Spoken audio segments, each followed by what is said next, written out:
Distante de ti, Senhor, não posso viver. Não vale a pena existir. Escuta o meu clamor, mas que o ar que eu respiro preciso de ti. Distante de ti, Senhor, não posso viver. Não vale a pena existir. Escuta o meu clamor, mas que o ar que eu respiro preciso de ti.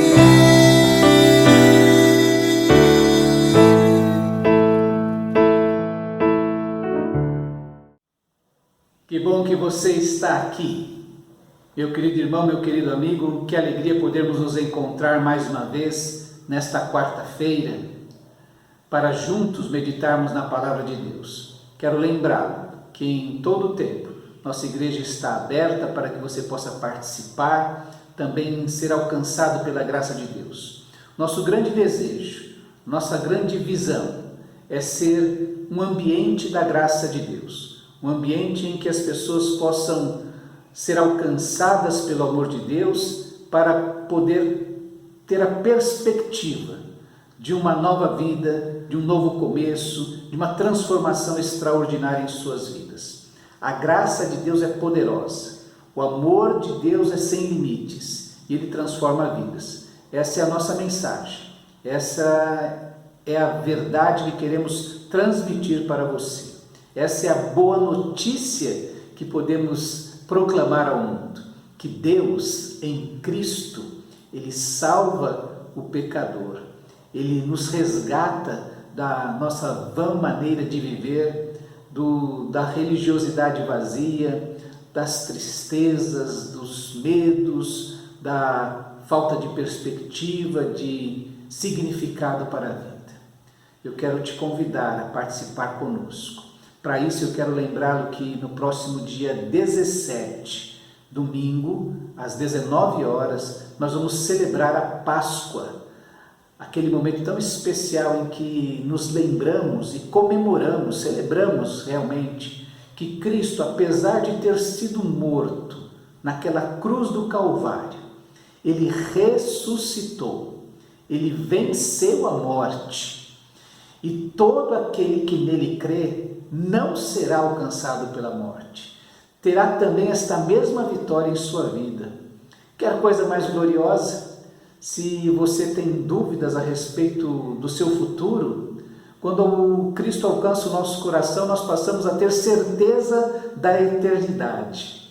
E isso nos traz muita paz no coração, muita alegria, apesar das dores e lutas que enfrentamos nesta vida.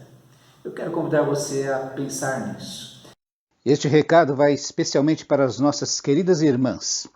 Nesta quinta-feira, amanhã, 7/4, às 20 horas, o encontro mensal de Mulheres de Valor. O tema será Hidratando a Alma. Nossa preletora, nossa querida irmã Natalice Cardoso. Quero convidar você então a participar, a fazer um esforço todo especial de participar deste encontro. Quero convidar também os homens da nossa igreja, você que tem esposa, filha, noiva, namorada, prima, mãe, você tem uma mulher na sua vida, eu sei que você ajude, que você facilite.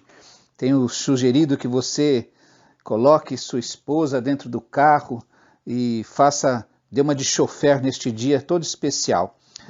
Incentive-a e facilite, contribua para que ela esteja aqui, um momento especial.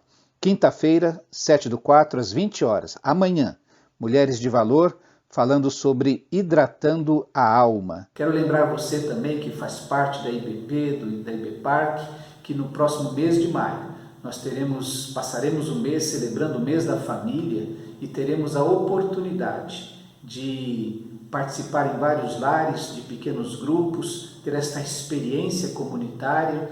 Eu estou feliz porque domingo mais uma família, mais uma casa se abriu e o nosso desafio tem sido esse. Abra o seu coração, abra a sua casa, para que ela seja uma igreja naquele instante, ou para que ela receba a igreja naquele instante. Cada casa, cada lar, uma igreja. Abra o seu coração, abra a sua casa para receber a igreja então. Quero fazer esse convite para que você faça contato com o irmão Paulo Donizete, com a irmã Raquel Fossalusa ou comigo, para nós organizarmos estes encontros de maio. No mais, meus irmãos, vamos continuar orando, intercedendo a Deus, pedindo a Deus. A oração é o ponto de partida para a solução de todo e qualquer problema, porque nós temos um Deus vivo, um Deus que é poderoso e um Deus que especialmente nos ama. Fecha os teus olhos, quero orar neste instante. Deus querido, mais uma vez te agradecemos o privilégio de nos encontrarmos, de nos unirmos em oração diante de Ti, na certeza, ó Deus, de que o Senhor nos ouve, de que o Senhor tem um olhar paternal sobre nós, de que as Tuas misericórdias se renovam sobre a nossa vida, de que nada, nem ninguém poderá nos separar do Teu amor. Todas estas verdades, ó Deus, vêm dominar a nossa mente, o nosso coração nesta hora, que colocamos a nossa vida diante de Ti. Ó Deus querido, derrama o Teu amor sobre nós, nos envolve, ó Deus, com a Tua presença. Nós Te agradecemos, ó Deus, por tudo que o Senhor tem feito e há de fazer em nossa vida. No nome precioso e poderoso do Senhor Jesus Cristo. Amém. Meu querido irmão, minha querida irmã, prepara o seu coração para a meditação desta noite. Que Deus te abençoe, que Deus te guarde.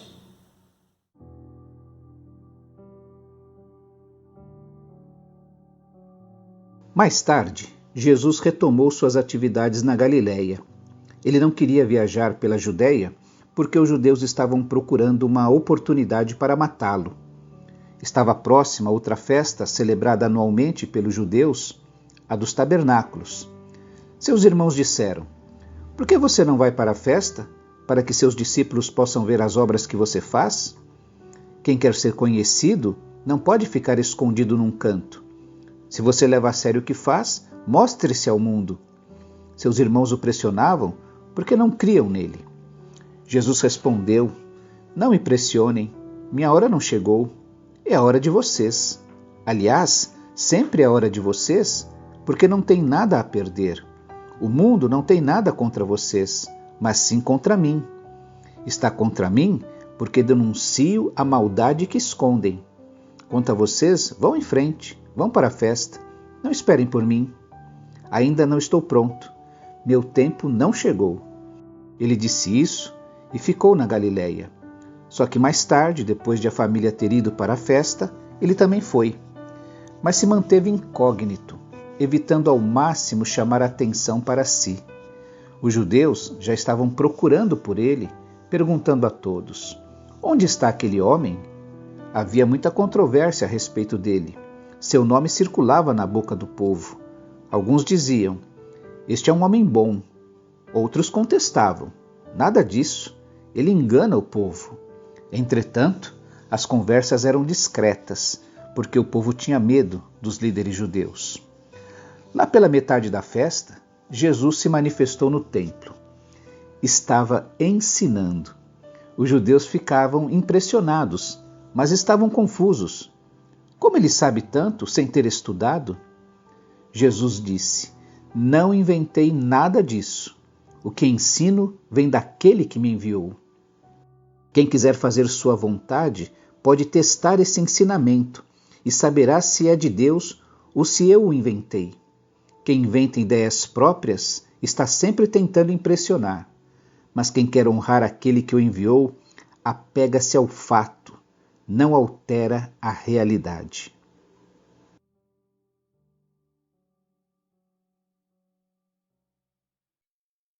Nós estamos caminhando para o final do ministério de Jesus. Como nós vimos a semana passada, Jesus tem um ministério que é desenvolvido no norte daquela região, na região da Galileia, e ali ele realiza muitos milagres, muitas curas, chama muito a atenção das pessoas criando inclusive o desejo em alguns de segui-lo, de se tornarem seus discípulos, sem, no entanto, avaliar corretamente o custo desse seguimento.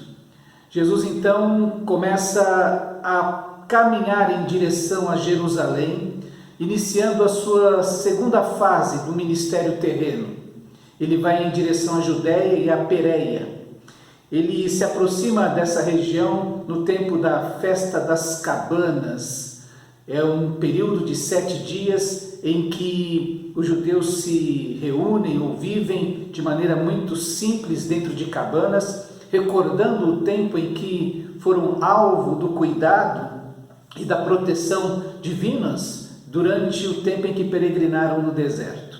É um tempo em que a fragilidade humana é recordada, é lembrada a todo o povo, a toda a família, lembrando que essa vida é muito curta. Jesus então, aqui a partir do capítulo 7 de João, inicia esse período em que ele vai em direção a Jerusalém. Ele não vai no início dessa festa de 7 dias, mas no meio dela ele começa a se aproximar ali.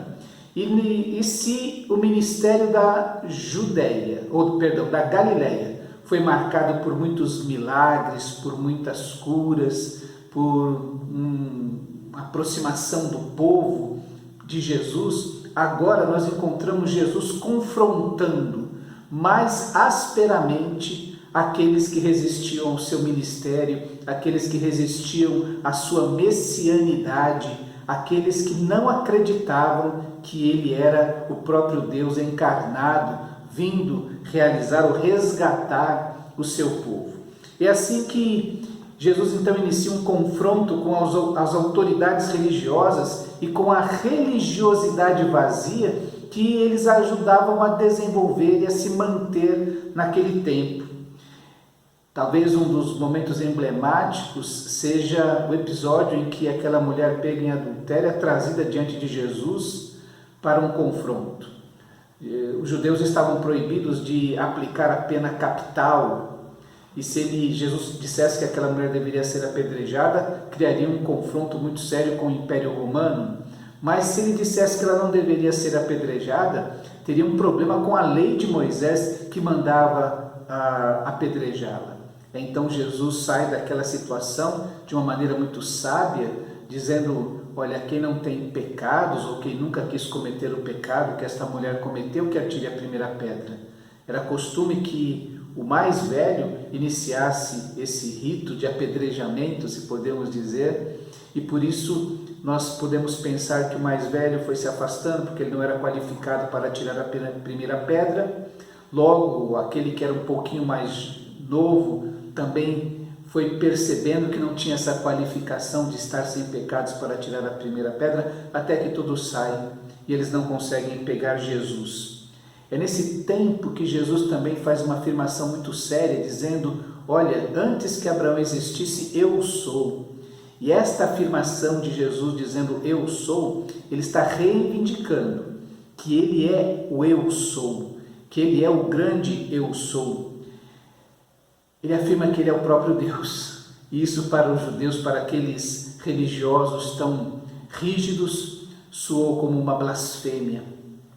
Mas Jesus, além disso, manda os seus discípulos, pregando por toda a região, os seus 70 discípulos, e eles vão realizando a obra do reino, libertando pessoas da opressão do inimigo.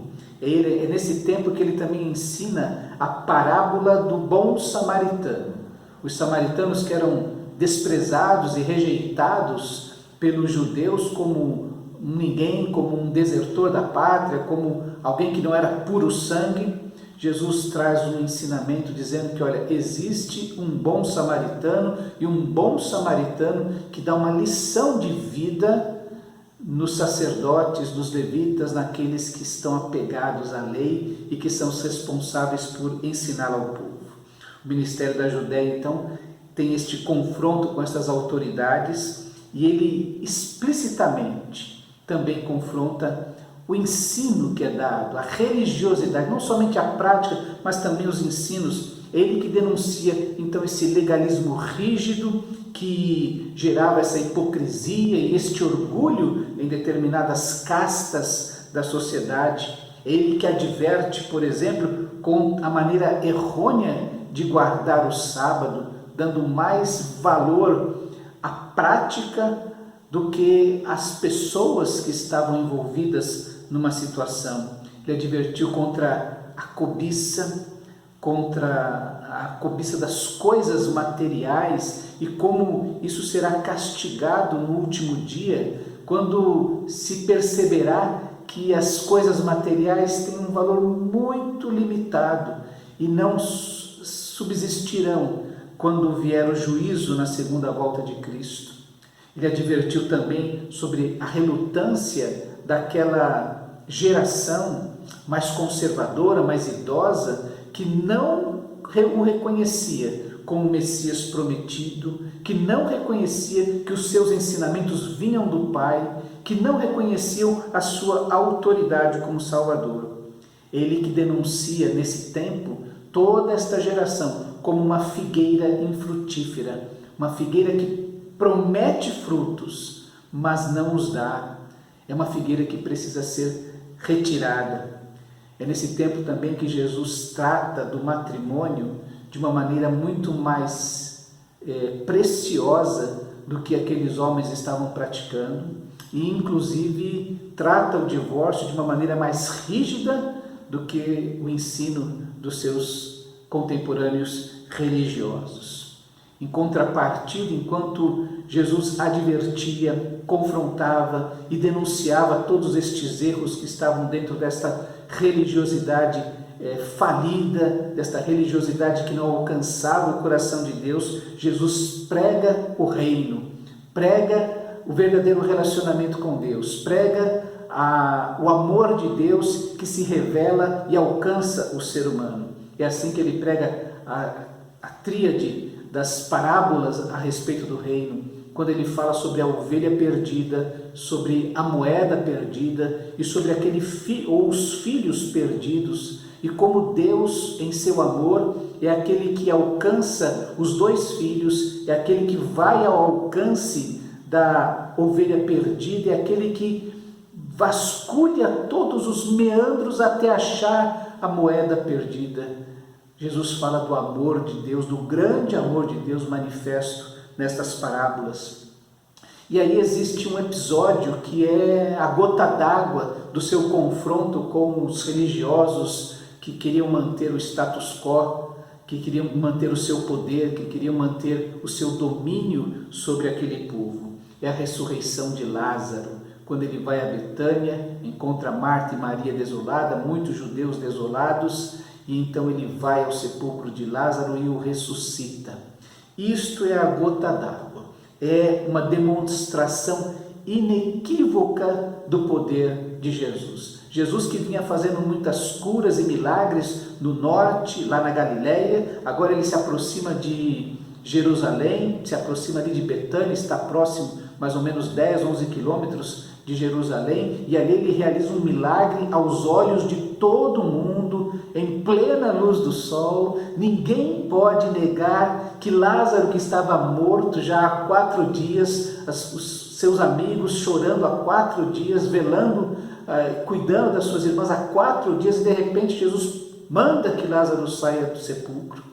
É um milagre inequívoco e aos olhos de todo mundo. Isso, inclusive, aumenta esta popularidade de Jesus, mas também o ódio dos religiosos. É nesta época que eles decidem então fazer um conluio, o conluio do Sinédrio, das autoridades religiosas, para matar tanto Jesus quanto Lázaro. Todas estas coisas, todo este caminhar de Jesus, estas denúncias, estes confrontos, estas advertências, este ensino maravilhoso e também as suas obras maravilhosas vão fazendo com que aquele sinédrio decida matar a Jesus. É neste período que o coração doentio, o coração duro de pessoas vai sendo manifesto. tanto dessas autoridades religiosas, como de pessoas como um sentimento sincero, como aquele jovem rico que procura Jesus, querendo saber o que ele deve fazer para herdar o reino dos céus. E quando é confrontado com a sua riqueza, com os ídolos que ele acalenta, que ele guarda em seu coração, a riqueza, ele vai embora entristecido. Um coração endurecido diante da oportunidade de receber o reino em seu coração, de ser envolvido pelo reino de Deus. Ao mesmo tempo que há estes corações duros, doentios, perdidos, nós encontramos também neste mesmo tempo Zaqueu, querendo ver Jesus, sabendo a respeito de Jesus, talvez tivesse ouvido exatamente sobre tudo que ele vinha fazendo na Galileia e agora, como recentemente ressuscitara a Lázaro, eu quero ver este Jesus, eu quero recebê-lo em minha casa. E Zaqueu é aquele que é confrontado com o ensino de Jesus, com a pessoa de Jesus e tem a sua vida transformada. É nesse tempo também que nós encontramos aquele cego Bartimeu sentado à beira do caminho, vivendo no ostracismo, uma vida sem perspectiva alguma, mas que ao ouvir falar que Jesus estava passando, grita, pede, implora: Jesus, filho de Davi, tem misericórdia de mim, e é alcançado pela misericórdia de Deus, por esta mensagem do reino de Deus. A doença está vencida pelo poder, pelo reinado de Deus agora na sua vida.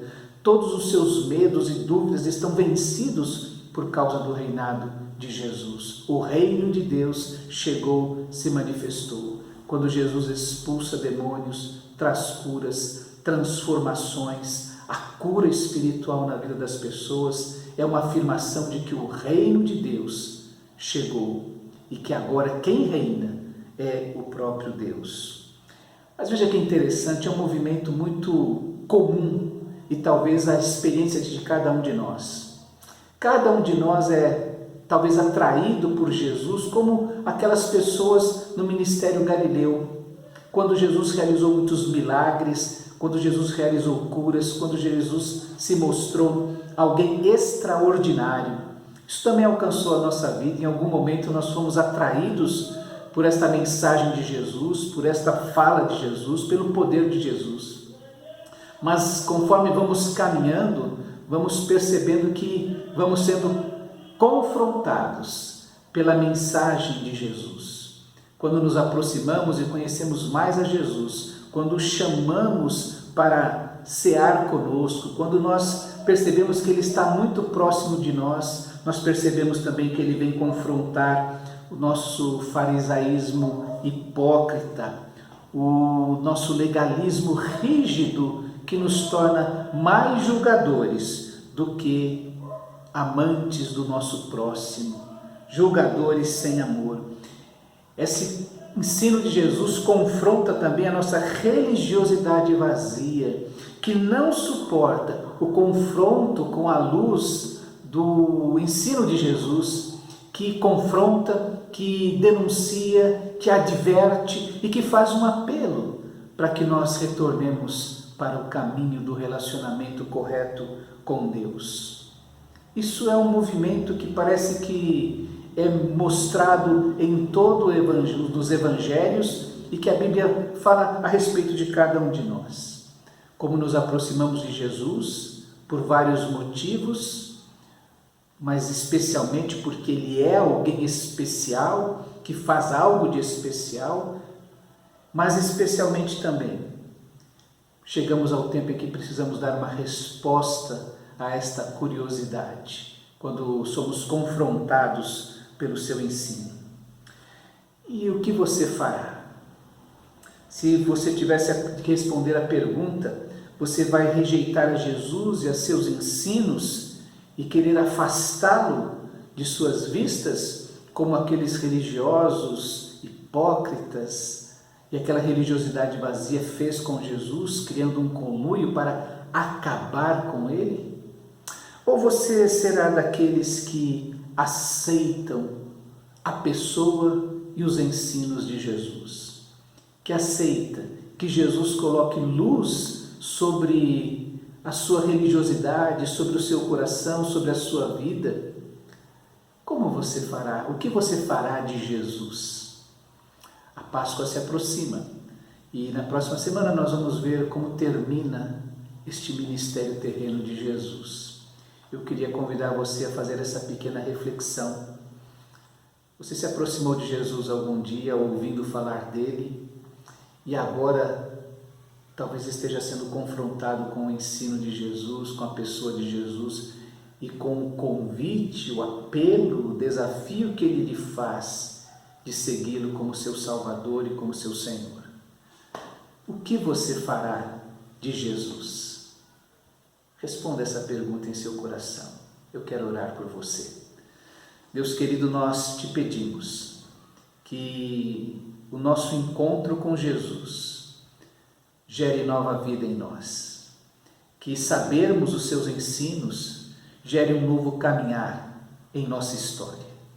Eu quero te pedir nesta hora, Deus, a todos aqueles que se unem em oração neste instante. Ó Deus querido, visita-os e que Jesus se manifeste a eles tão poderoso, tão glorioso, como se manifestou naquele tempo. Que eles também sejam confrontados, ó Deus, pelo teu amor, pela tua mensagem amorosa, e que eles possam, ó Deus, como aquelas pessoas daquele tempo, experimentar uma transformação, um poder glorioso em suas vidas, assim como Lázaro voltou do túmulo, que eles possam ser vivificados, assim como Zaqueu teve transformação em sua vida, que eles também possam experimentar transformação, que assim como Bartimeu experimentou o seu poder em sua vida, que eles também experimentem. Nós oramos gratos desde já, porque sabemos que o Senhor é um Deus vivo e que está agindo em nossas vidas. Nós oramos gratos, no nome precioso e poderoso do Senhor Jesus Cristo. Amém. Que Deus te abençoe, que Deus te guarde, que Deus te faça ter esta experiência tão gloriosa com o Cristo vivo. Até a próxima semana.